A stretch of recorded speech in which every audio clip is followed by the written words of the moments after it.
You're listening to the Comic Book Bears podcast. I'm Bill Zanowitz. I'm Steve Morey. And I'm Caleb Alexander McKenzie. And we are your hairy, heavy homos that talk about comic books. You don't have to be a hairy, heavy homo to listen in. How you guys doing tonight? Or even to be on the show. So. No, because you have other qualifications beyond. Well, how would you say this in an interview setting that you're, that is like a square peg in a round hole or something bullshit. Yeah. Like, I'm trying to think of like the real corporate speak version of that, and I've encountered it too. I bring other attributes to the group. It's a higher outside the box. Yeah, sure. Well, you know what? Hey, David Toby says, "Hey, you're hairy and heavy in our hearts, Caleb."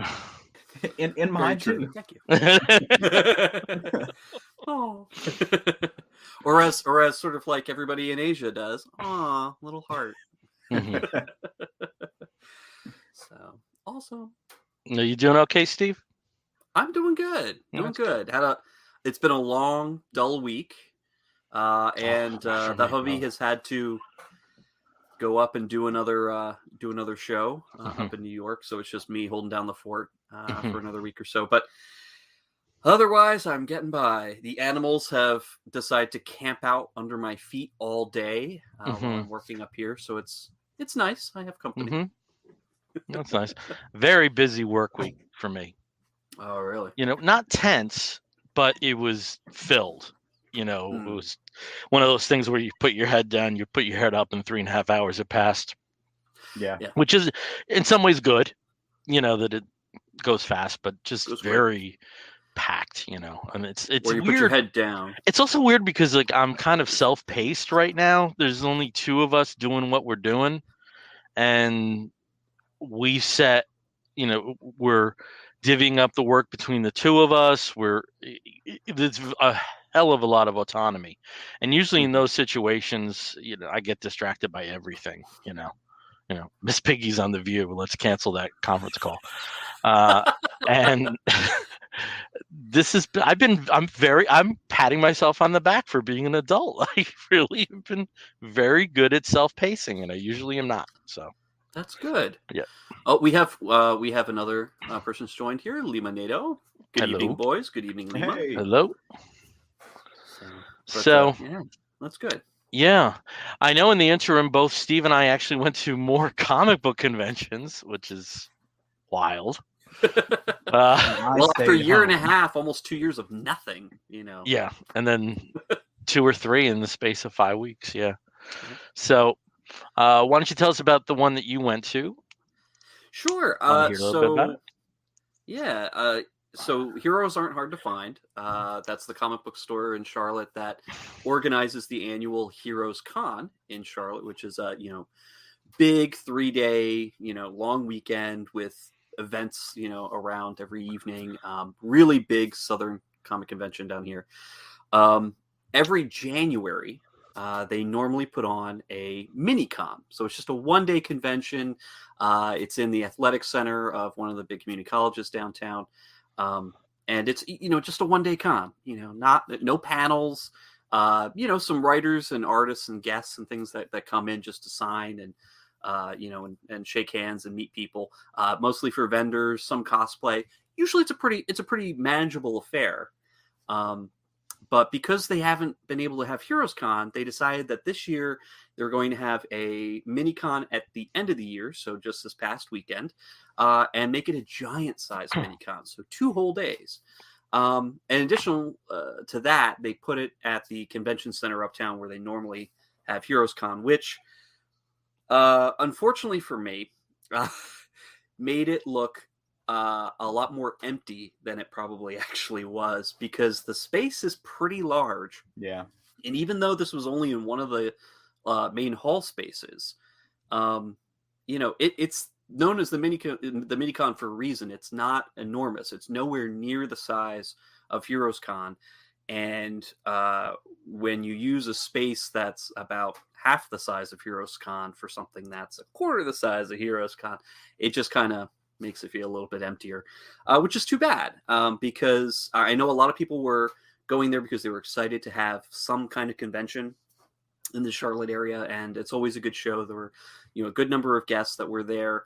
I did actually get to talk to Kyle Starks, who was sitting right next to Chris Schweitzer, who I got to see in Baltimore. And hilariously enough, Chris Schweitzer's line, there was one. Kyle Starks, there wasn't one. So I got to chit chat with Kyle for quite some time while I was waiting for Chris to be done. And Kyle was kind of like, check out this guy. Check out this guy. Do you see this guy with this line? Oh my God. What a schmooze. It's just really fun. Getting to talk to some people, and, got to hang out with my store that I go to. They had their table, their booth was right up front with all their dollar comics and big models. So, but it was nice. I walked around, got to see some pretty cool stuff, and got some surprises for you too. Unfortunately, I cannot show you those surprises because then you would be not surprised. So we'll be putting those in the mail pretty soon, so you get to enjoy those. Well, why don't we just do that as Christmas though? I think it could count as a Christmas present. Yeah, why don't we do that as Chris? Why don't you hold off a little bit, and so that we have some sort of Christmas exchange? All right. Yeah. All right. I'll hold off. So, did you get anything for yourself though? I did get one thing, and I forgot to bring it up with me. But at Kyle Stark's table, I bought from him a copy of 6 Sidekicks of Trigger Keaton, which is a book that I've just been absolutely loving. The last issue comes out, I believe, yesterday. But for Pride, they actually had a Pride cover #1 drawn by friend of the show, Ed Luce, which was awesome. Awesome cover. I love this cover. I wish I had it right here so I could show you guys. But I had both Kyle and Chris sign it for me, which was just a lot of fun. And of course, Kyle drew, like he likes to do, sketched a little silly thing inside. So I was very happy with that get for me. But other than that, I was good. I didn't buy a lot of stuff. I even brought my tube. And I did not buy any prints. Shocker. Yeah, I was in a similar situation. I went to the Super Jersey Comic Expo. Ooh, nice my tag. Badge for this. And there's a very interesting story behind this because me and my friend Vince Tenebra, we ended up going. We just got regular tickets because the VIP package wasn't exceptionally interesting. But they put us on the VIP line for some reason. I guess we just exuded authority or something. I don't know. And so we ended up with this bitchin' little badge and a nice little print that redoes Justice League of America #137. One of my favorite comics growing up. The first real the first real battle almost of Superman versus Shazam. I just spoiled it for you. It doesn't really happen. No, you have to wait another. You have to wait another 2 years for them to even throw punches. But with it being the third show for me in as many weeks, I was kind of shopped out a little bit. Yeah. But on top of that, there wasn't as much that I was interested in. There was great stuff at the con, but it was all great stuff I either wasn't interested in or already had. So it was that kind of dynamic. Since it was a suburban dad show, the guests kind of reflected that. So they had Jim Shooter and Larry Hama, and their lines were crazy. I mean, it never let up. So even though I dug out a few Valiants and dug out a few G.I. Joes, I didn't get them signed because I just wasn't going to wait on those lines that long. But it was very well attended. If you know about the auctions that I participate in, Dr. Wonders, they had a booth there as well. And that ties into some of my gets, as I said, some of the stuff that was the most interesting that I got weren't comic books. So they had an incredible run, and it was 2 different collections of both Famous Monsters of Filmland and Vampirella. And, if you were collecting either of those, I mean, you would have made out great. So I mostly let Vince, pilfer. So he got, issues Behind the Green Slime and Alien, he's a big Alien fan. So he was really happy to get that. I did get the issue with Superman, though. Oh, nice. From 1978. So, and if you ever read an issue of Famous Monsters, half the fun is the ads. So, it was a lot of fun reading that. And just along similar lines, non-comic book stuff that I got the same publisher, Warren Magazines, would put out movie, tie-ins with movies that were released. So this is the Close Encounters. And outside of magazines like that, we used to have a situation where movies had programs, that they would have program booklets. I think that kind of died like somewhere in the mid 80s or so. But while it was still alive, one was Superman the movie. So this was the actual movie program of Superman the movie from '78. I may have a copy of this that survived childhood, and I also may have a copy after there was a vendor at one of the conventions that just had a ton of this stuff. So I'm not sure if this is like if it's my third copy or first or second. So at some point when I'm in the bunker, I'll investigate that. And as Steve knows, with Baltimore, for whatever reason, for me, it was just a bust in terms of toys. But this convention, they had much more, which was weird because it's a much smaller show, but they just had a bigger toy presence.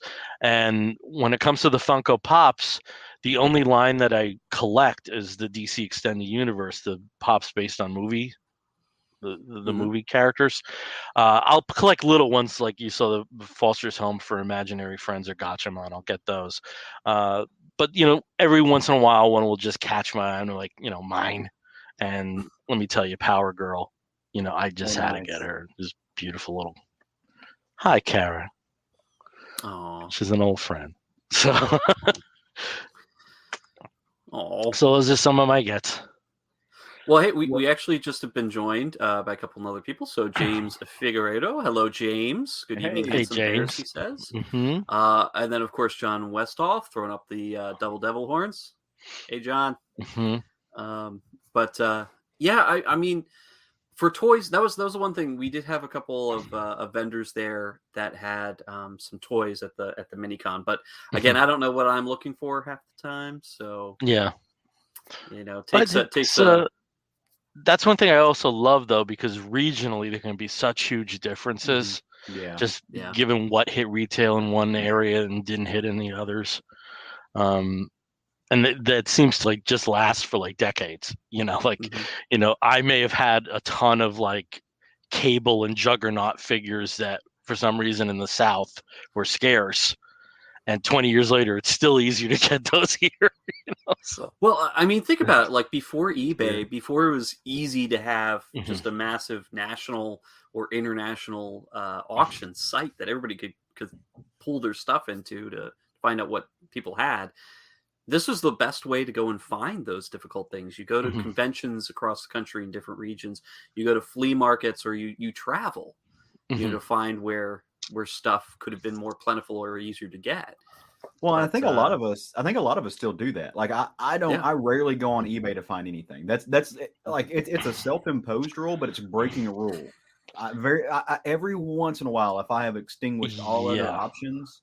But so if I'm looking to complete a run, like I've got runs that I'm missing 4 or 5, and they're non-consequential runs, but I'm missing a few issues of. I can get them right now on eBay. I don't want to. I love traveling and hunting them down. So I broke my rule like that, Caleb, this week. Oh no, I did. Somehow the Blackhawk thing is reignited in me. That's still one of my favorite comics of all time. And there was a second print of Blackhawks from the New 52. It's the only Blackhawk comic ever that there was a second printing of, and it's worthless. I mean, it's it's $1 book at most, but it's impossible to find because of the very short print run. And for even someone who's beyond a casual observer, there's a first print. That's what people would be going for. So I found it. And the shipping cost 3 times what the comic cost. Yeah. But it was still like very cheap. So I kind of violated that. I do, however, go to eBay as an information source. Yeah. So you know how much you're going to spend very often, but won't buy there. And it depends on the stuff. Like if I ever started collecting lobby cards, the film lobby cards. Yeah. that might be eBay intensive, just because there just isn't a gathering mechanism like there is for toys or comics. There is for movie posters and paper. It's funny for me. I haven't been on eBay in forever, and I actually got on there this week. But it wasn't to look for like geek gets or nerd stuff. It was to look for like decor for like my future office.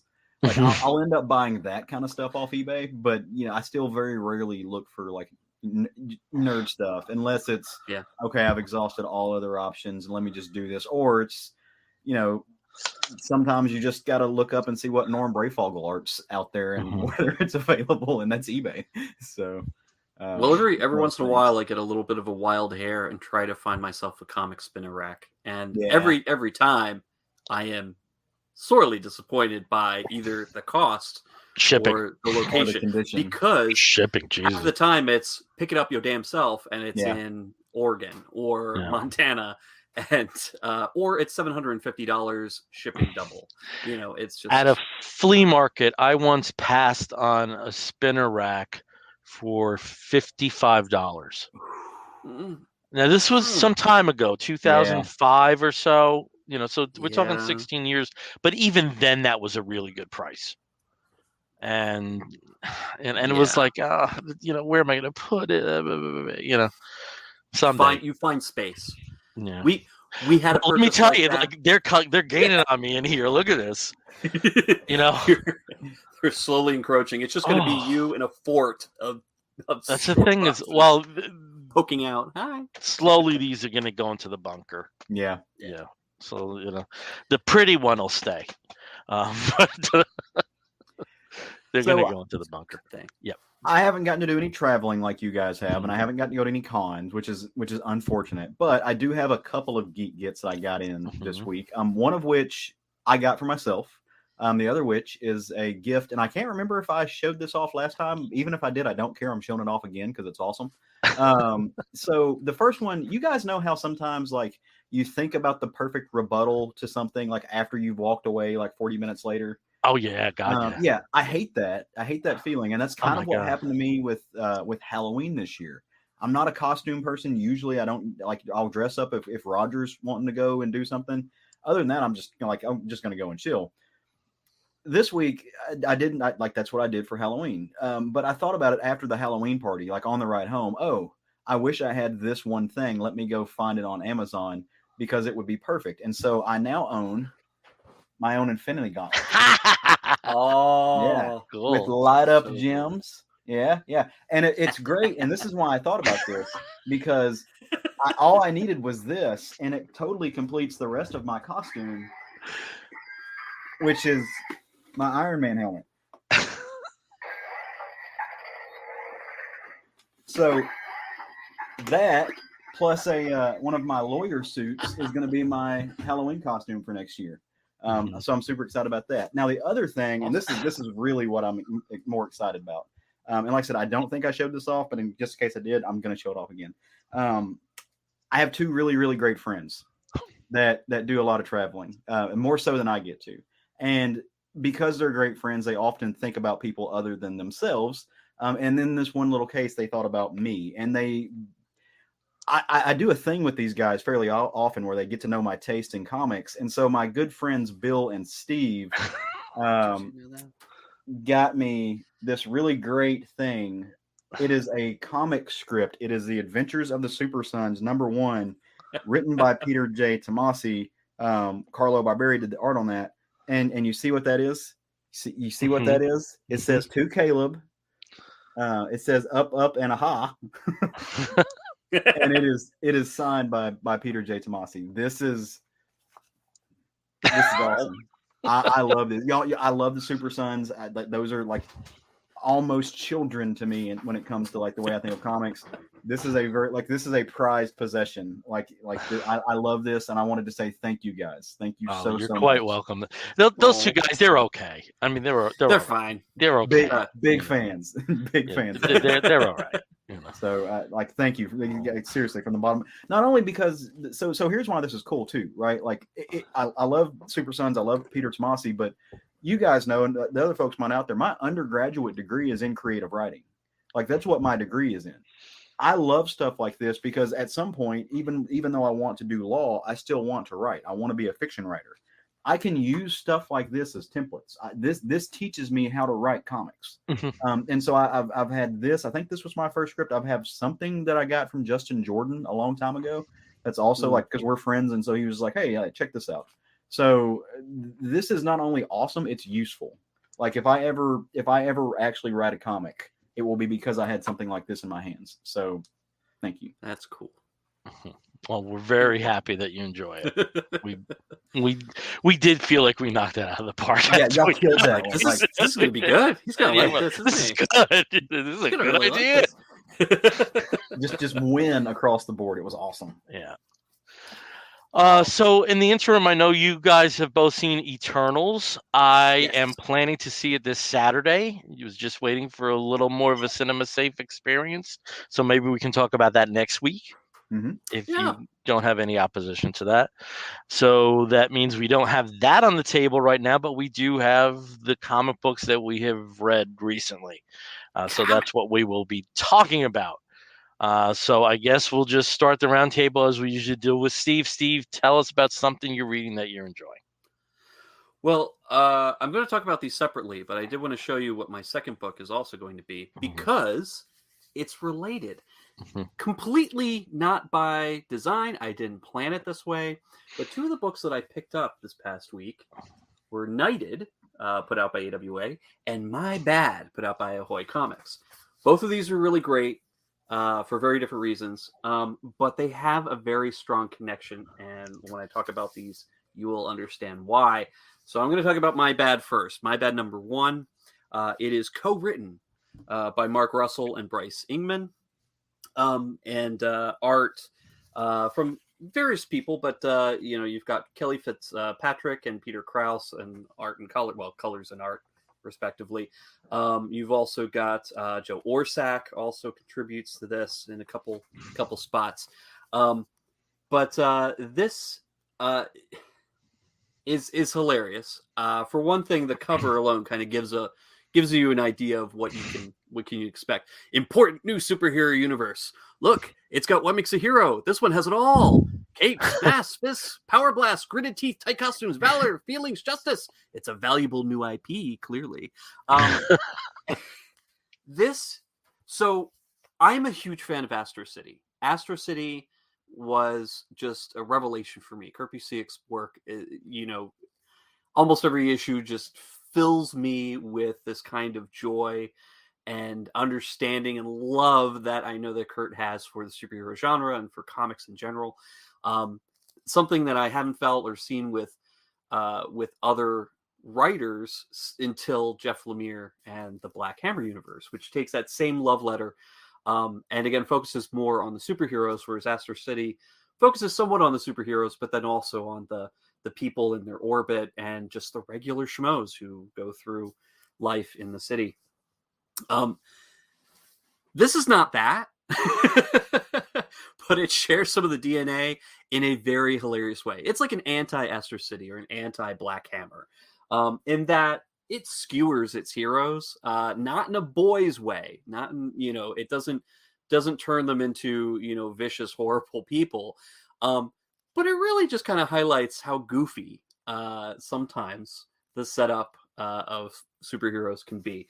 And like I said, it's several different stories, different short stories, just like a comic from the 60s would be, or even from the 70s, like a giant size something or other.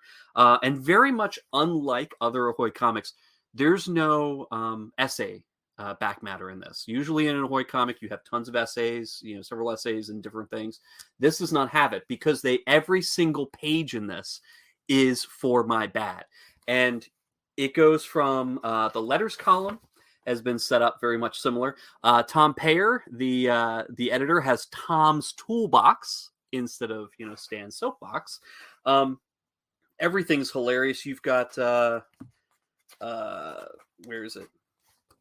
You've got an ads page with all sorts of things. Very funny, actually, though. X-ray glasses powered by the occult. What is seen cannot be unseen. Throw off the veil and let the truth stand naked before you. Send $1 to Faustian Bargain, Des Moines, Iowa. Like, it's gloriously hilarious. And the superheroes that it presents in here, the Chandelier, which is the Batman stand-in, and his sidekick, Man-Child, who is kind of like a cross between Robin and the Hulk. You also have the Accelerator, who's kind of like a Superman meets Martian Manhunter, who's also the head of a fast food chicken empire. But all these stories have one common thread, and that is the big supervillain, Emperor King, who is completely useless as a supervillain, has absolutely no powers, doesn't seem to get anything right, and yet he's everybody's arch nemesis. And it's just a big hilarious mess, and I love it.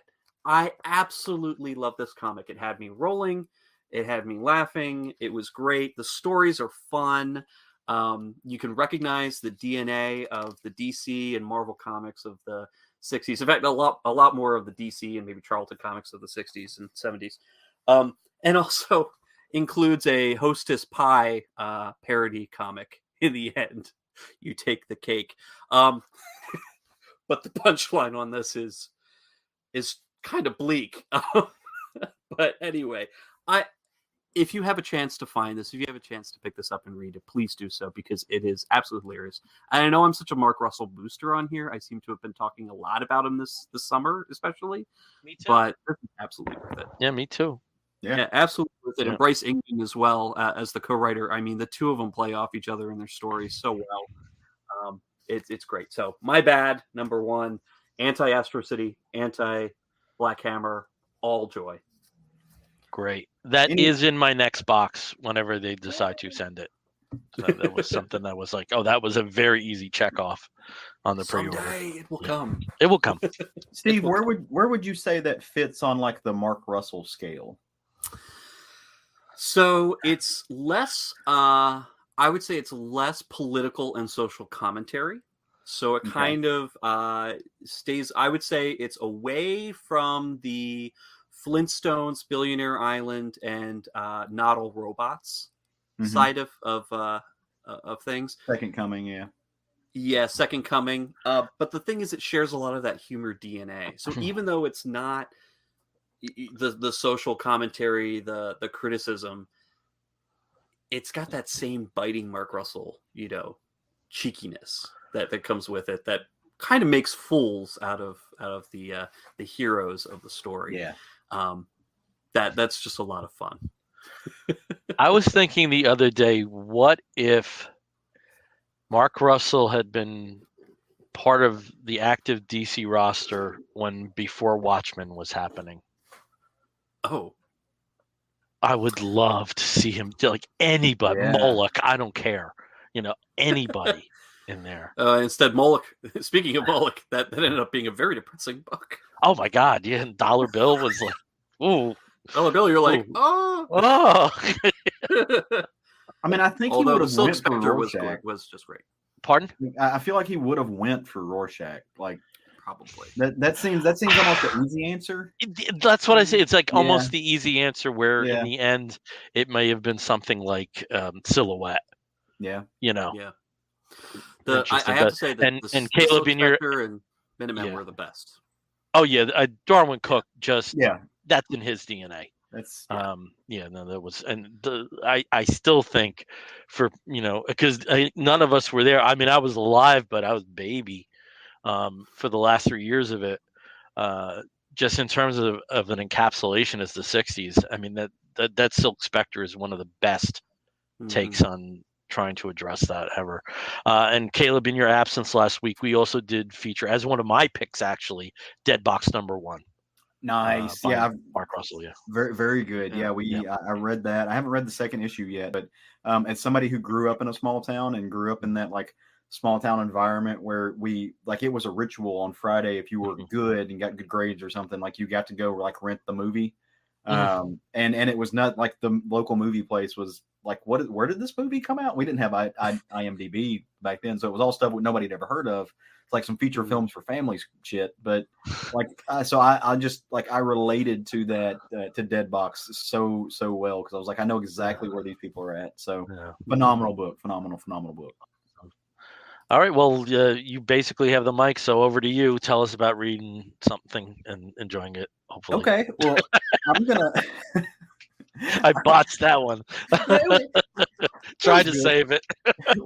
It kind of worked. It kind of can't all be gems. So I want to talk about a little book that I thoroughly enjoyed this week. It starts over at the distinguished competition. That's what you want to say. So this is Batman, Superman, the Authority special. Number 1, it's a one-shot. It spins right out of the Superman and the Authority book that we just got delivered. Mikhail Janin's art on that was just spectacular. Everything about that book was phenomenal. If you didn't read it, look, somebody like me who is I'm not a Morrison mark. I know a lot of people are. For me, I'm not, but yeah, a lot of people are. But it was excellent. It was amazing Morrison. So go check out that. Well, this book kind of picks up. It's not fair to say it picks up where it left off, because it doesn't, but it is, the connective tissue is there. And this book also, it feels like it pulls a little bit out of death metal, but I didn't read death metal, so I can't say that for a fact. I tried, it just wasn't my cuppa, I just didn't care for it. But the soundtrack was amazing. That record is fire. Go get that. So this book picks up, it starts off in another world, literally, because it says another world right there. That's how I know it. And it features these 3 characters, and they are getting in and they are talking to someone who looks like Ra's al Ghul, sounds like Ra's al Ghul, and is sidelined by Talia al Ghul. And so as they're talking, what you start to realize is these are basically generals, but not only are they 3 generals, they are the 3 children of Talia al Ghul, who didn't come from a Wayne ish. So this is a different place, though. So in this world, they have conquered everything. They have destroyed the DC universe, brought peace to it when there's nobody else to fight, and they've done so by eliminating everybody. Like, one of them offers up a broken Green Lantern ring, the other one offers up just the smashed and crushed skull of Dr. Fate, but the other one doesn't offer up a totem in particular. She offers up information. And the information that she offers up is that out of all of these universes, all in the multiverse, it all stems from one world, an Earth Prime, if you will. Everything beyond the source wall, which is where I think the death metal stuff comes in. And she's going to take them there, and they are going to, it's the one world to rule them all. It's kind of a Lord of the Rings thing. She's going to take them there, and they are going to conquer it. Of course, meanwhile, on Earth Prime, whatever you want to call it, Superman has amassed this collection of people, these heroes that feature different folks from the Authority. There's some new characters. Midnight and Apollo are front and center, like I spoke on the show, so I'm excited. Well, Superman brings Batman in to kind of introduce them to the team, because this is going to be arguably kind of a last line of defense. They have to save the world from things, and this is a hodgepodge of misfits. And Batman's not impressed. Batman's not impressed in the least. He doesn't. Bitch, you can have an outsiders, and I can't. Yeah, right. Pretty much. To be fair, though, in turn, Midnighter's not impressed with Batman. There is some excellent dialogue where Midnighter's just like, I mean, I'm you, but I got a super brain. I'm just kind of better. We should test that sometime. And Batman's like, do you really want to go there? So of course, it culminates in these generals showing up and opening up a breach. They have to go into Bruce and Clark take the team through the breach, right? Like they have to go to the other world because they're picking up signals something's wrong, and they are going to try to traverse universes and get to a certain spot to stop a threat. Like this is preemptive. They're doing a preemptive strike. It felt like, and they roll into a trap. Like that's essentially what happens. Talia al Ghul and her kids have done some stuff. I'm trying to do this without spoiling anything. But they were able to kind of forecast what was going to happen. And look, a fight ensues. It's a one shot, so you can imagine the good guys win. But they win in a way that the threat is not over. That they are still, the Earth Prime is still very much in danger. The team works well together. They hold each other up and out. They face Talia al Ghul's kids, but in doing so, they reveal some stuff about themselves, maybe to one another, that is going to be used later as this branches out into Action Comics. I was thoroughly impressed, and by the end of the book, you get a reveal that the bad guy is not Ra's al Ghul. I'm not going to tell you who it is. Go find out for your little selves. But it is on point. And if you read Dark Knight Metals, where there were, it is thematically fitting with some of the villains in Dark Knight Metal. The book was written by Philip Kennedy Johnson. I know he's gotten a lot of love the past couple of months. This is actually the first, I think the first Philip Kennedy Johnson book I've read. I did not read the one that he's most famous for writing, which was the kind of the medieval, The Last God. Yeah, the last God, which got rave reviews. I'm not reading his Superman stuff debuted yet. He was initially the writer on both Superman and Action. Then when Superman Son of Kal-El happened, that's Tom Taylor. Yeah. So he's writing Action. Okay. Yeah. This was great. He nailed the voices of the characters. Absolutely. Especially Midnighter and Apollo. They were hilarious. Yeah. Now, what was really cool about this is you get kind of a smorgasbord, a who's who of really amazing artists showing you, because they don't just go from Earth Prime to bad guy place. They have to do some skipping around through the multiverse to get to places. So you get artists like Trevor Hairsine, Jonathan Glapion, and Scott Hanna. Rain Burrito does the Earth Zero art, which is gorgeous. Ben Templesmith does Shadow Earth, and I'm a big fan of Ben Templesmith. I love the way that guy does stuff, and so I want to show you this panel that he does. That is stunning. Like, imagine getting to hang that on your wall. And it's got the big ears, it is on Batman. Like, it just warmed my cockles just to see this. I really like some of these new characters that they have introduced to, as well as part of the team. They have a different set, bringing in some of the Authority. Black is in this book, and he is punk rock, kind of a Sid Vicious-esque type character. He's sarcastic. It feels like he should be written by Warren Ellis, because I think he was invented by Warren Ellis, but no. Okay. See, this is the interesting thing. So many people think Manchester Black was part of the Elite. Okay. Which was the response that Joe Kelly had to the Authority. Okay. It's so interesting that there's this confused history that a lot of people think he was part of the Authority because of him basically being a Jack Hawksmoor analog. Right. Yep. It's that's funny because there were times where I was like, oh yeah, when he was in the Authority, which he never was. but it feels like he was, and he absolutely has that.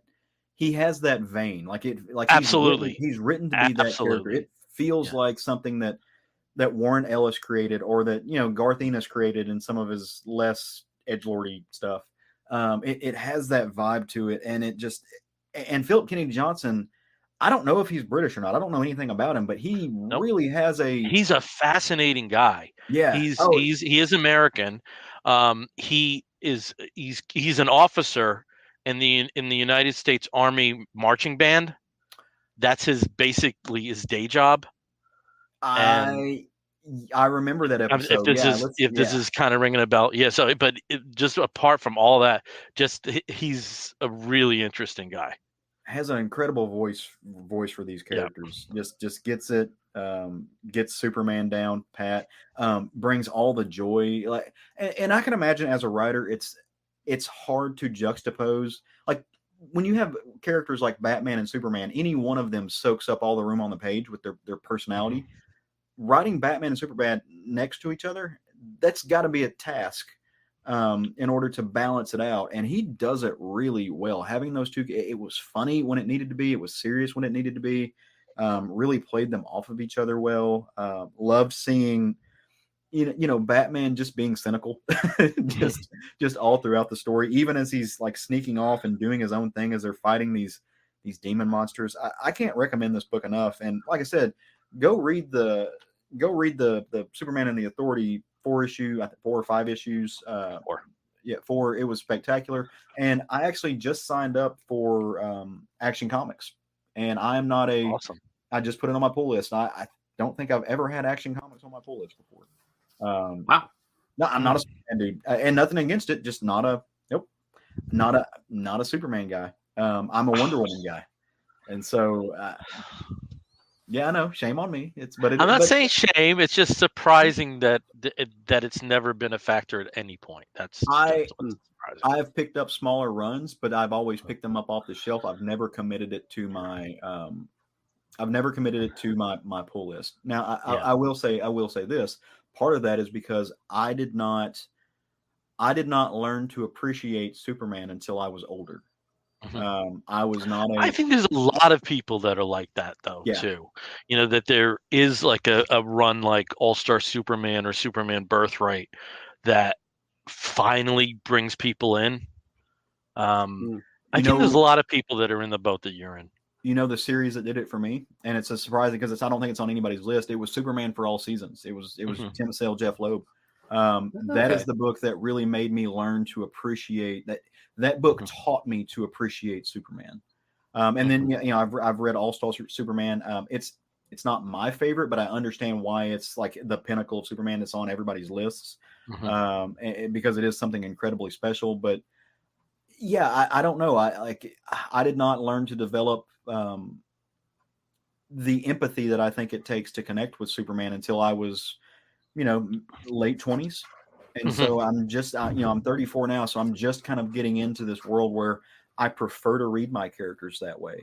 And so I'm gravitating more towards, I'm not reading current Superman, but I am gravitating more towards getting these Superman collections. I just bought Superman by George Perez, the omnibus, to check that out. And I've wanted to for a long time. Again, that's, he's favorite Wonder Woman writer because he's, him and Phil Jimenez are just iconic when it comes to her. But so just, and all that is just to say that he understands this character. I've got a lot of faith with what he's doing in this book, and I'm curious to see what he's going to do in these other books. Yeah, and if you had jumped on Action early, you would have gotten those sweet Midnighter backups.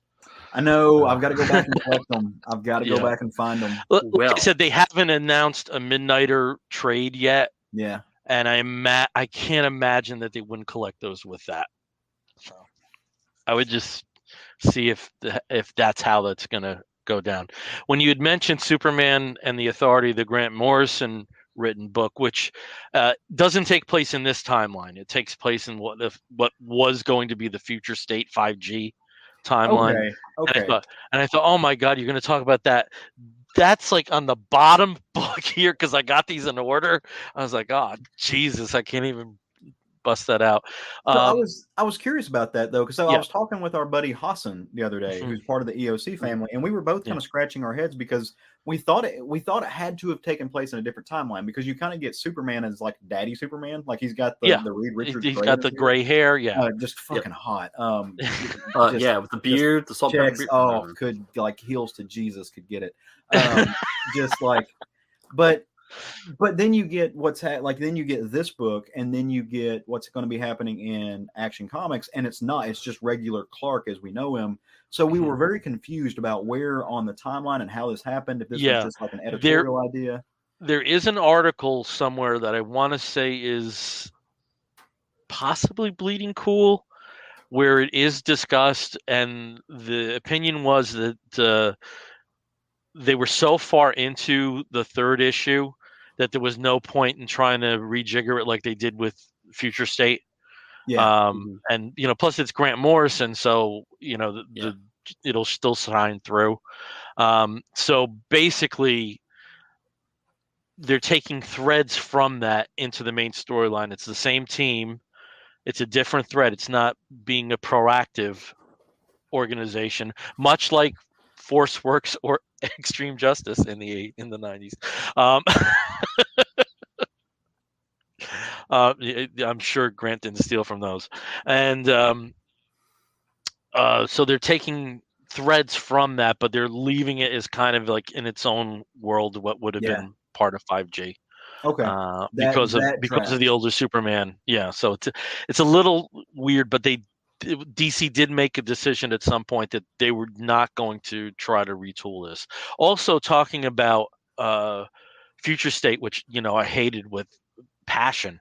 The only books I thought were anywhere near decent were Mariko Tamaki's Dark Detective and the Superman books, the House of L, that Philip Kennedy Johnson did. So that's another one I would suggest that you take a look for.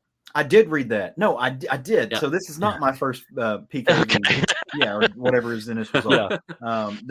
So did you read the Swamp Thing from the Fear State? Yeah, I hated it. Oh, really? Okay. And I hate the one right now. Oh God, I love it. I hate it. Oh, but there's a part of me thinks the only Swamp Thing I want to read about is Alec Holland. Okay, that's the only one. Like Tiffy, I don't give a shit.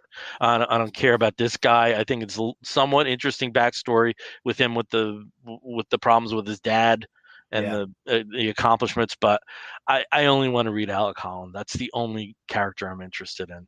I see. And I don't want to begrudge anybody that wants those stories. That's just not what I want to read. For sure, yeah, it's a very subjective thing. I think we all have characters that are like that.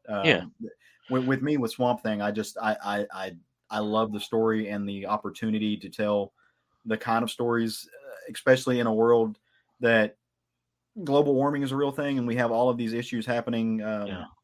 That would affect the green, and also because Alan Moore actually planted these seeds in his story way before we even knew what global warming was, and so they're playing with a lot, and so I appreciate it, but I completely understand if it's not Alec Holland. Yeah, I gave it a chance, and I'm still getting it because I have to, because I'm weird. But and I don't want to get John Westhoff in on this, but every time I talk about my collecting habits, he almost assures me I'm insane. But it's just nothing I was connecting with. It just if there was a really interesting story there, and I saw with the threads that you're talking about, I just didn't think it coalesced in a fashion that really interested me, and I think that's super indicative of what's going on right now. There's no reason for the goddamn Suicide Squad to be there. No, they could tell that in their book. That they want a Swamp Thing. They could do that in their book. So, but I don't want to. This year, I had my Batman Fortnite and Lois Lane in the Friendship Challenge moments, and I'm not doing that with the DC stuff. I'm not doing that. So let me talk about a book that I enjoyed very much, and it's not something that I read that often, and that's licensed books. My Dynamite reading is down to zilch at this point, which had been for years like the main repository, and to some extent IDW, because I've been up and down with some of the Hasbro properties. If they do have another ROM or Micronauts, I'm always going to be there. But this is a Dark Horse book, and it's the licensed book Stranger Things, Tomb of Ybwen. I guess that's how you pronounce it. And you'll see this is the B cover. Let me see who the artist is on the cover. This was Kyle Lambert, but the art through here and by Diego Galindo is just fantastic. I don't know if you can see that well with the light and other complications, but my God, thank God they must have signed likeness points away easily because they look exactly like the characters in the miniseries. And what the storyline is in here, and you can see here with, and let me tell you, Chonky Sean Astin, oh brother, he can get it. He can get it. Oh yeah, 100%. Oh, made me baby. so sad. No spoilers for season 2, but yeah. So anyway, but that they directly address that in here. Sorry to spoil for people, but don't get too attached to him, okay? in the series, and it takes place, and they do this really skillfully. The writer is Greg Pak, so I think this is the 3rd or 4th Stranger Things project he's written at this point. Takes place clearly after, by the dates, clearly after the season 3, and everything has gone down, and Elle is, killed the Mind Flayer and all that shit. So we have Will, and he's remembering a conversation, which is in the miniseries, which is in the series, that Bob had about being scared of a clown and how vanquishing that fear is easy peasy. If you remember the wonderful scene that they had in the car, it starts off with that. And we're at a few months later, and it's starting to snow. Winter's hit in Indiana, and he and his mother are talking about Bob Newby and what a great guy he was. And this coincides with a discussion with Mr. Clark, the science teacher, whose likeness they also fucking nail in this book. And it turns out, and they did have some mentions in the series that Bob was the original person that set up the AV club that the Stranger Things kids are part of, and he has a box of things that were still left at the school after he set up the AV club. And Mr. Clark, the science teacher, was like 1 or 2 years younger than Bob was. Close enough to know him, but not close enough to be, with a friendship as the main 4 in Stranger Things have, the kids in Stranger Things have. And Bob's box has a series of what they think are just like runes and drawings, and they're very Dungeons and Dragons, but this is before Dungeons and Dragons even existed. And in exploring what's happening, Will and Mr. Clark notice, hey, this is a map. So Will gets it in his head that he's going to go try to find, whatever this is, whether this is buried treasure or a key to something else. And he wants to do this, but there's a snowstorm coming. And it's also like a great illustration of how we're growing, how we're seeing these kids grow up. Initially the main 4, they would have said, yeah, let's go do this. And they're like, no, it's about to snow. It's problematic. Let's just, hang out with each other. We'll have a sleepover. And Will says, yeah, that's what we're going to do. But he goes home, gets permission to do the sleepover, and then he goes out into the woods himself. And that's where to try to decipher where this particular map is, and that's where we end the first issue. Just handles stuff beautifully. I really liked that they have these like side stories that they've had in the tie-in comic books that you can take them out of the continuity or you can lock them into that. They've been very skillful with that. This by far has been the best that I've read so far. So me reading licensed comics, it's kind of become a rarity just because of the types of licensed comics just aren't being published right now that I'm interested in. This is one of the few, but this one was really, really good. So it's interesting. I know it takes place in between the TV series, the Netflix series. It's between seasons 3 and what will be season 4. Yeah, which is, it's a good tie-in. It's a good time to have it now because it gets people kind of, excited for next year when season 4 finally shows up. Because they just dropped the teaser trailer, I think yesterday, for it. So it's good. It's good timing. But Sean Astin's character of Bob in that was one of my favorites from season 2, and I was so sad to see that he would not be continuing in it. Mostly because I love the eye candy, but also because he was such a great character. he was just, like a cuddly, for a mom's boyfriend kind of character. Like he actually was just he was very well done. There's, it wasn't just like, hey, this guy and your mom are dating now. It was more like, it makes sense that this relationship would kind of happen, especially because, Will's mother is not exactly the most stable person, in general, but finding somebody who is extremely stable to kind of like keep her in that equilibrium it made sense, but this sounds really interesting, and I'm wondering, so with the tie-ins, because you've read one of the other tie-ins too, do they I've at least started all of them. They're here do they go into sort of like a more fantastic thing, or do they sort of like keep the stories real world in as much that they're not going so into the far underground? in the ones that I've read, they're almost like kind of bait and switches. They're a bit more bait and switches where you think it's going to be something really supernatural and it turns out to be almost like a Scooby-Doo and the Mystery Gang kind of thing. At least in two of them. There's one tie-in with Six, the character Six, and that's very different. That's very different. And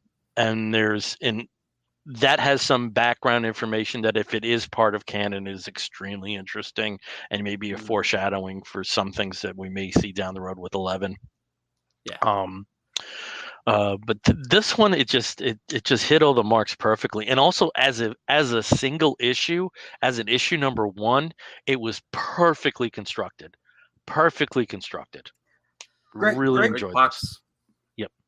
I was going to say Greg Pak's amazing at that, because and it's completely understandable that even though you don't read a lot of licensed comics, I don't think any of us really do, but it's totally understandable that you're going to get that with Greg Pak. How many times do you get a licensed comic written by somebody of the caliber of Greg Pak?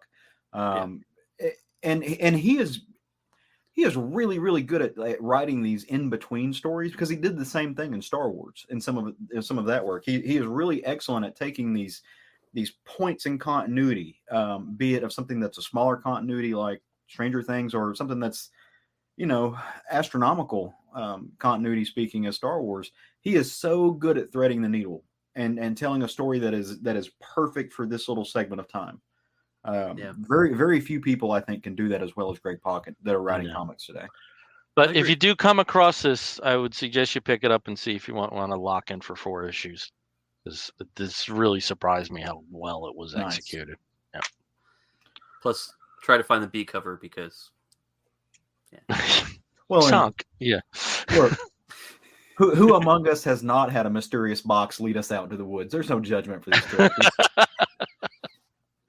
That's what the kids these days are calling it. What's that thing we saw the other day? My dick is taking me to places where I wouldn't even walk in with a gun. Yeah. There you go. Yes. Yeah. 1000%. Yeah. The true story. All right, Steve, on that note, let's transition back to you. Tell us about something you're reading that you're digging. Well, speaking of that, I don't know. So the other book that I was going to talk about here, in kind of, similar theme, but in a different direction as my bad, is Knighted. Now, Knighted is part of the AWA Upshot Connected universe. They have a lot of books that AWA is putting out that aren't necessarily part of the shared universe.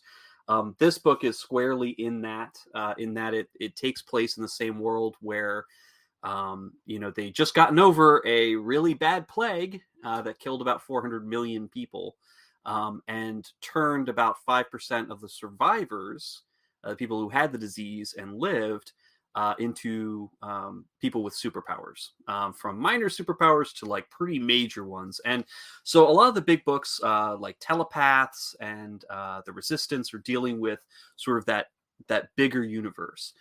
Knighted takes a little bit more of a curated, a more intimate approach, similar to Erratic that came out a couple months back. That was more sort of like a Spider-Man corollary. Very young teen, sort of comes into these powers and is living his life in his high school, and craziness is happening.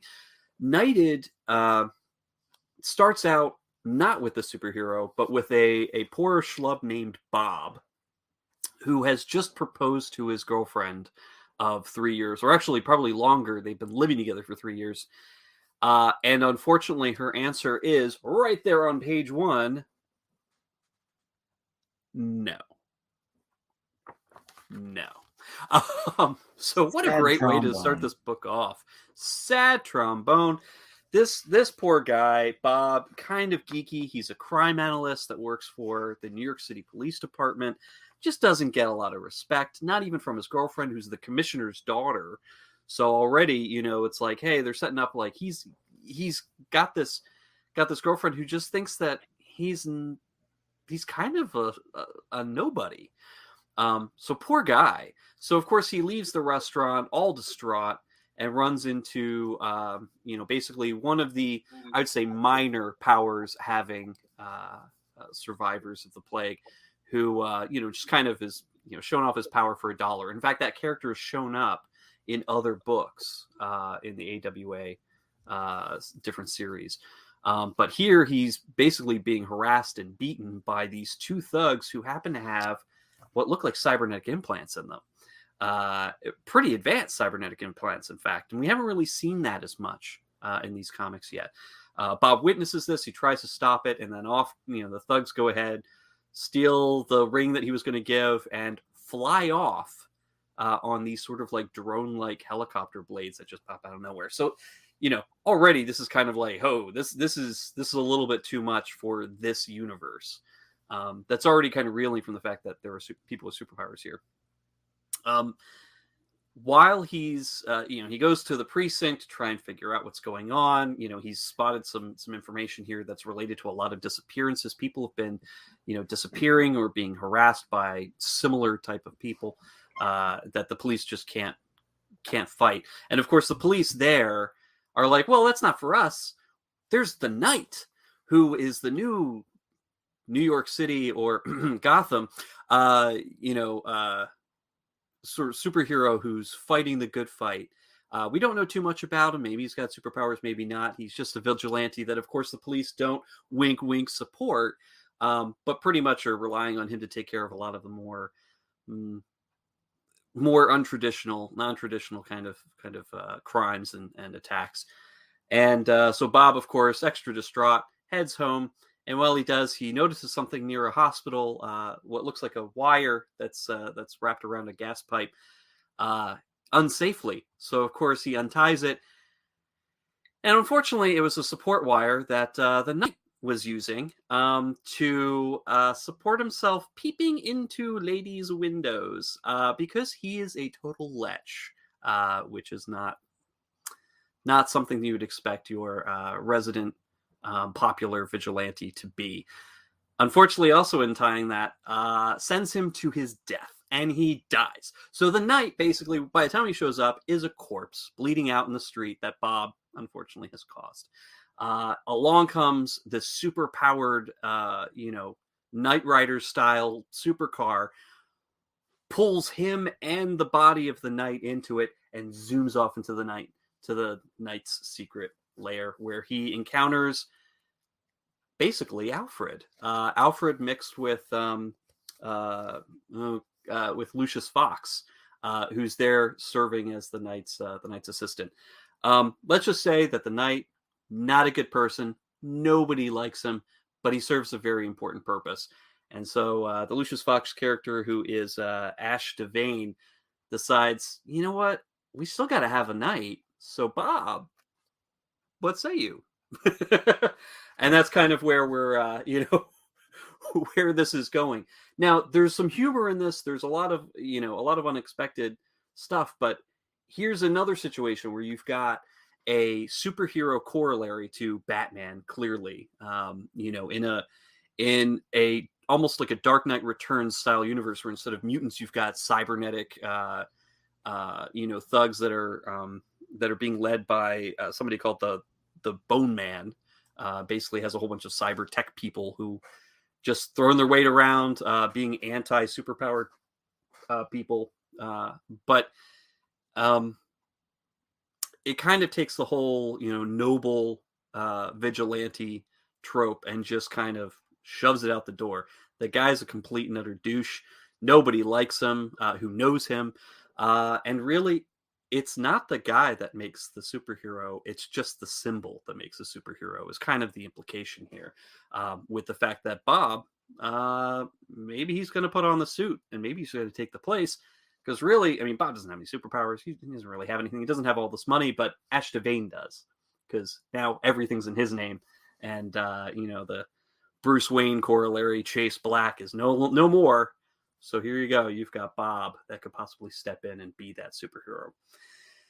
Possibly. We'll see if that goes wrong horribly. Again, this isn't Mark Russell, so there's not that type of humor. There's not that type of social commentary, but it does kind of take the normal people, kind of like in Astro City. You got normal people here that are, living in a world with people with superpowers and superheroes. What do they do when they have the chance to actually be one? And that's what this series is. Okay, so you've mentioned who it isn't, but you haven't mentioned who it is. So who is the creative team on that? So the creative team here is Greg Hurwitz, who is a nationally known writer of, spy thrillers, mystery thrillers, that kind of thing. So he's a novelist. And I don't know if this is his first comic book, but you could kind of feel that type of DNA in here of his more long form prose. And the art, of course, is by Mark Texeira, who I'm probably mispronouncing his name, but I've loved his art for a long time. Brian Reber on colors, and I think it works very well. They have a really good synergy going on here in this book, but this is it's definitely a different perspective on this shared universe that AWA has been building. So I'm really interested to see where it's going to go, especially in relation to the other books that are running right now, like Resistance and Moths and Telepaths. Okay. So I knew it was a familiar name. He was a writer on New 52's Batman: The Dark Knight, Greg Hurwitz, and he also wrote 2 Fool Killer miniseries for Marvel. Oh. Did he do the Angels? What was it? White Angels. Yes. Yeah. I've got. That's where I know him from. Yep. Yeah. But looking at that history, he's clearly familiar with that type of vigilante. So let's see if he can write it from a different perspective here. And I think he's off to a good start. So I recommend this. Yeah. Cool. The way you describe it, it sounds like it's got a little bit of a Brat Pack vibe. There's almost some Rick Veitch there. So that's interesting. Yeah. All right. So okay. I'm gonna take us in a little. I'm gonna take us in a little bit of a different direction into some very, very indie stuff that was first produced on Kickstarter, that was crowdfunded, and then got made and got brought out to the real world. And this is the second issue, second OGN, I guess, in this series, and it's called Pass Me By. And now this one is Pass Me By Electric Vice. And like I said, it's the second one in the series. This is written and drawn by a non-binary writer and artist named Kyle Simmers, co-written and lettered by another non-binary artist named Ryan Danny Owen.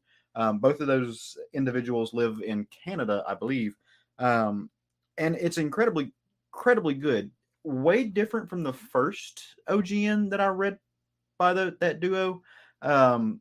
Same character though. So if you read the first OGN, it focuses on this character named Ed, and he's an elderly man at that point. He is dealing with the early stages of Alzheimer's or dementia, which for me that's one of my greatest fears. The book is about him dealing with it, and about him dealing with trying to work with his daughter to get things going on, just to get things settled, but also dealing with these queer relationships that he's had in his past. This takes us back to the early 70s, where it is Ed, but it's Ed in kind of a middle ages, midlife kind of thing. And Ed is spending his days as a musician, playing in a seedy country band that's just not going anywhere. He's not happy with it. They're playing more and more, just John Denver cover songs and anything. They're not making up new music. He finds it stunted. It's just not giving him what he wants. And, he gets into it with the lead singer at this little dive bar that they're playing in. And then right after they get off the stage with their little twangy country band, this 70s-esque glam rock group goes on with this very androgynous lead singer.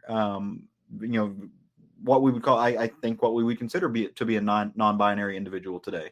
And just all of this hodgepodge of musicians who are just eclectic and cool, and they're playing this sound that that Ed had never heard before, and he's kind of captivated by it. Well, the guitarist, who has had like 5 too many by that point, gets the cord wrapped up around his platform shoe and then falls off and just kind of, doesn't die, but he just, they're kind of done with this dude. This is like the last straw for him.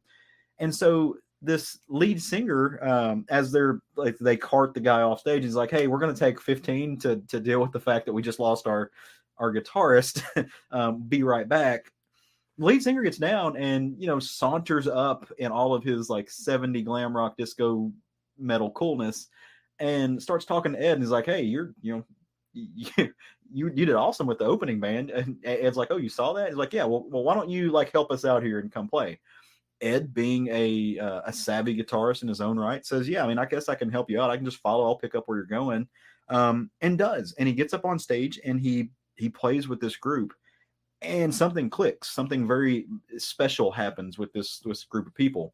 And they invite him to jump in the beat up Volkswagen bus and come on tour with them. And he has nothing going on where he's at, right? Like, he's just like, nah, like that, there's no reason to stay here. So yeah, why not go with this group of people? And up until this point, Ed is seemingly straight, right? Like, or at least that's all he knows. But he's very captivated by this androgynous lead singer. And he experiences things that he's not 100% sure of. So they go on the road, they start playing shows, they start playing with the band. Ed starts having some, up until this time, he was a very like, Wranglers and white t-shirt, blue collar, Bon Jovi-esque looking kind of guy. Or not Bon Jovi. Sorry. The boss is who I'm thinking of. Looking guy. You even got somebody from New Jersey here. I know, man. I'm sorry. Jesus. Like, I'm just all over the place. So he's, very, very much just a blue collar guy. Well, he starts to branch out and changing out of his looks, eventually realizes he doesn't have to be that. He can just be comfortable in himself, finds a nice leather jacket to be a fashionable rock star. But as they're going through the motions and they're learning to play and they're figuring out what this band life is, he really does start to fall for this lead singer. And it leads him into depression for a little bit because he doesn't know what to act on it. He's drinking like musicians are wont to do. But it's a semi-happy ending for a ongoing story that is a story about life and is a story about memory, where they connect and they do share something incredibly special. And so what drew me to this story is I read the first OGN and absolutely loved it. But at the end of the day, this particular story is a story about rock and roll and queer identity. And that is awesome. That sucks me right in. That's right in my wheelhouse. And when you get really amazing artwork like that, that's awesome. It's done digitally, but it's all the entire book are different hues of pink. And the original Pass Me By, it was called Pass Me By Gone Fishing, had that same thing where it was monochromatic, but it was insane shades of monochromatic art, and incredibly compelling, incredibly heartfelt, really, really wrapped into the world of early 70s rock and roll, especially like the birth of glam rock, early Bowie, the late hippie movement. I mean, this is after the Summer of Love. I think this takes place in like 71. So you get to see a lot of that. I love what they did with the music lyrics. Every time they go on stage, like, you get stuff like, this is what the music looks like. Those are all lyrics that are being sung. For somebody like us, for people like us who are, we're all music fans, this book, I think, will grab you by the shirt collar, and it'll tell you one hell of a story. So, I hate music. Yeah, no, you're more of a spoken word fellow. Yeah. That's nothing but Laurie Anderson right behind you. All Laurie Anderson. All Laurie Anderson interviews. Yeah. Just interviews. Not a Just performance, interviews. just interviews. Yeah. That's awesome, Caleb. Now, you mentioned that this was the subject of a Kickstarter. Who was the publisher on this that was the origin? Yeah, so it's Renegade Press. Oh, okay. Yeah. No, Renegade Arts Entertainment. Sorry, not Renegade Press. Okay, I was going to say, wow. Yeah, so it's a Canadian company from the best I can tell.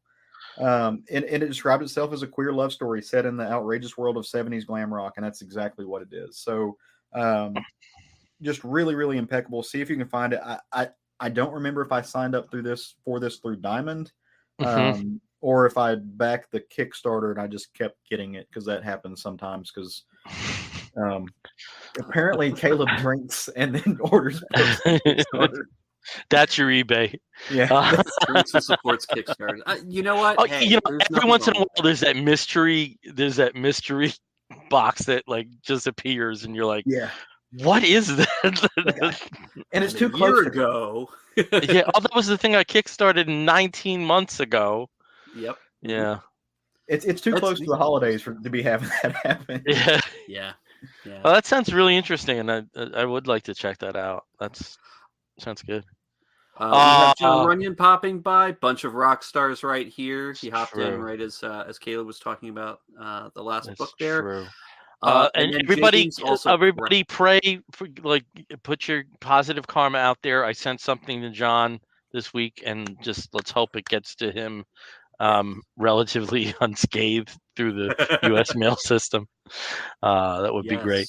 So I have one more book to talk about. I'll abbreviate it a bit because we are against the clock here. But the last book I want to talk about is the next issue in line for what I thought was just a tremendous, oh God, sorry, I used the Trump word, but just a wonderful first 4 issues which have been collected, and now we have issue 5. I think issue 6 is out now too, but I'm still in on that damn box. And I'm talking about Adventureman number 5, and this picks up right where 4 left off. And Steve, you had mentioned in My Bad just the really inventive and clever names of characters that you encounter in My Bad. Boy, oh boy, does Fraction do his job in those terms here. So where we're at right at the beginning is Baroness Bazaar, the current version of Baroness Bazaar, is trying to take over Manhattan and the outer burbs. But Adventureman and Gentleman Jim, they're not having it. Claire's not having it. The action does go back and forth a little bit. It's mostly dominated by Phaedra Phantom, that character, and her interactions both with members of Adventureman's team and the antagonist. I'm trying to abbreviate things here, but part of the action takes place where the Baroness is sending out her lieutenants, these horrors, to terrify the city. And the names that they have here, oh my God, the Automaterror, Hellcat Maggie and the 6 Sisters of Satan, Metamage, Slugger Dumphy. I mean, it's just amazing names. So there's part of me wishes that this kind of had been collected with the first 4 issues, but it is a bridge issue. You can almost read it on its own. There's a few pieces of information where I was like, oh yeah, that's who that is. Oh yeah. So it's not as tight as some done ones probably should be, but what is always tight, oh my God, the work of the Dodsons on art. My God, here we have the Vanquish of the current version of Baroness Bazaar. Oh, It's one of the most gorgeous books on the shelf right now. It's so beautiful. Yeah. And, even with things going to hell, there's moments of real humor in here, especially when Claire's son goes, because, again, Claire has taken on the mantle of Adventureman, and he suggests, well, maybe we should call you Adventuremom. And she's like, no, we're not having that. Also, in terms of back matter, Steve, you had mentioned that My Bad was that they didn't have the supplemental materials that Ahoy usually has, and it was all interconnected with My Bad. We have some of that here where Matt Fraction, in the guise of the adventure team, talks about what the future is going to bring, and they're going to try their best to stick to schedule and release them in what are sensible clusters. But it's always nice to read some honesty about the creative process and the business aspect of the creative process. So that was pretty interesting. And I also like that they kind of roast and salute Brian K. Vaughan at the same time in this. That was really clever. Really enjoyed this. Can't wait for number 6. And look at the back cover, number 6. Oh my God. Oh, so good. So if you have not sampled Adventureman, the trade, and from what I understand, it is like super shelf porn in that hardcover. The first 4 issues are all collected, and I believe there's some exclusive back material, and that's the downside of being a floppy reader. But seriously, check this out. Awesome stuff. Caleb, I know you were reading it. Yeah. One of my favorite books right now. Gorgeous, well written, and what a great year Fraction had last year. I mean, you've got Adventureman that he did. You've got the November books that he did, the Jimmy Olsen book that he did. And for somebody that I had not heard much out of in like two years or so, because he was really working on like his film stuff, he just came back out and just killed it. Like, excellent work. Yeah. Really, really enjoyed this. And it's there's certain books that automatically go to the top of the stack, and this is one of them. It's so rooted in pulp, and it just brings that to the forefront. Mm-hmm.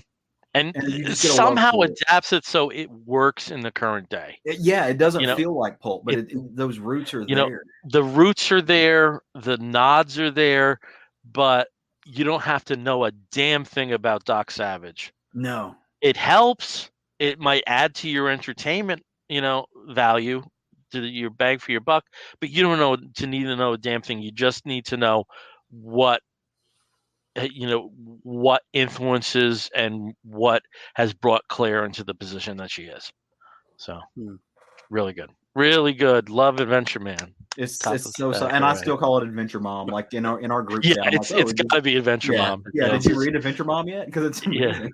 Like, remember that with Steve? Like, we had a get. I think this may have been before you, Steve, when we had Steve Pugh on, and this was when it was Avengers X-Men Axis, and because of the way it was looked, we thought six. He said it looked like Sixes, and like from that point on, it was Sixes. Sixes forever. Yeah. Oh, I remember listening to that episode. That was pre-you. On the show, huh? Okay. Mm-hmm. Okay. I think. Well, I might have been. I think you may have guessed it on, but you weren't a regular. Yeah. I wasn't a regular at that point. Yeah. But I do remember sixes, and forever it will forever be Sixes for me as well. Yep. I can't look at that design without reading it that way. Yeah. All right. Well, we are in the process of wrapping the show up, and when we wrap an episode of the Comic Book Bears podcast up, we do so with a segment we call the Woofs of the Week segment.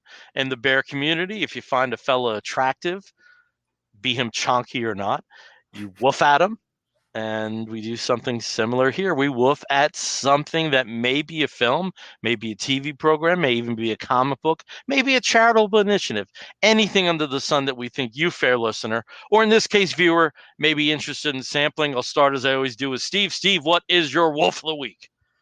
Well, my first sort of initial woof, my half woof, I guess, would be A Thing Called Truth is out. It has been out since last week. We talked about it a couple weeks back. But it is now out for everyone to purchase. So I do recommend very much. Yolanda Zanfordino and Elisa Romboli's I Think All Truth #1. But my woof of the week is going to go to an old TV show that is also now a new TV show, and that is the series Head of the Class. So I remember watching Head of the Class when I was a kid. Came out in the late 80s to the very early 90s. Lasted for about, I think, 5 or 6 seasons. About a high school class of smart alecky overachievers and their put upon but also compassionate teacher with a mullet. This was it's just a great, fun, ridiculous series. Diverse cast for the late 80s. Shocking because it did take place in Manhattan in New York. So there was an idea that they definitely wanted to showcase a lot of different students from all walks of life in this sort of accelerated gifted class. Well, it's all available on HBO Max right now if you want to go back and watch some old episodes that some still stick in my head that I can't get out. Some has not aged well, so please be aware. But also HBO Max has brought back a new series of Head of the Class that puts it in a debate class. So a bunch of high achievers, now in a high school that are being taught by a first-time teacher who left her Google job in humiliation and is now trying to teach the youth of today. It's got a great heart to it, and the characters are fun. The kids are relatively realistically written, which is kind of a shock. Obviously, not perfect, but it's fun to watch. They're half hour. Just enjoy them like brain candy. And it's a real interesting comparison to the show from 30 plus years ago. Getting to see kind of how the idea of teenagers and gifted kids in high school has changed. So Head of the Class, either one. All right. Over to Caleb. Caleb, what is your woof of the week? Well, first off, shout out to David Toby and that hilarious comment that he just dropped in there. If Steve will be so kind as to throw that up. It says, Bill evoking the following: whosoever holds this hammer, if they be chonky, shall possess the power of Thor. That is amazing. All right, so my wolf of the week goes out to a couple of friends of ours. Well, I should say I know Steve knows one of them, but I know Bill knows both of them. The first friend is our buddy John Westoff, and the reason he gets a wolf of the week is because his company, Part-Time Comics, they are putting out some really great bundles. They just had a Kickstarter that unfortunately didn't go the way they wanted it to. That happens. They've had some really successful ones in the past. You can't win them all. But the Depowered book, you can actually get that off of their website. It's parttimecomics.storeenvy.com. So if you backed that on Kickstarter and you're upset because it didn't get fulfilled, you can still get it. I think they have they're taking 100 orders or something off that. So go pick that up and grab it. It's a great way. And you can do it in a bundle. You can get their CPS book. You can get a couple of their other books that they had. Really, really great guy, and support indie comics. Another indie comic that I think needs to be highlighted and I'm really excited about comes from another friend of ours. And that friend, I actually don't know his real name. We know him as Alan Anthony or New Mutant from the EOC world. And he just had a Kickstarter just win and do great. And that is the director's cut of his series that he's been working on for quite a while. I want to say like 30 years. Yeah, it's called The Power Principle. And this is the director's cut, Power Principle Volume 2. It collects 9 through 12 plus a never published 13. So, kudos to him for getting this, and it is fully funded. So it got backed. I have had the pleasure of meeting Alan one time in Chicago at C2E2. I know he has a bunch of mutual friends of ours.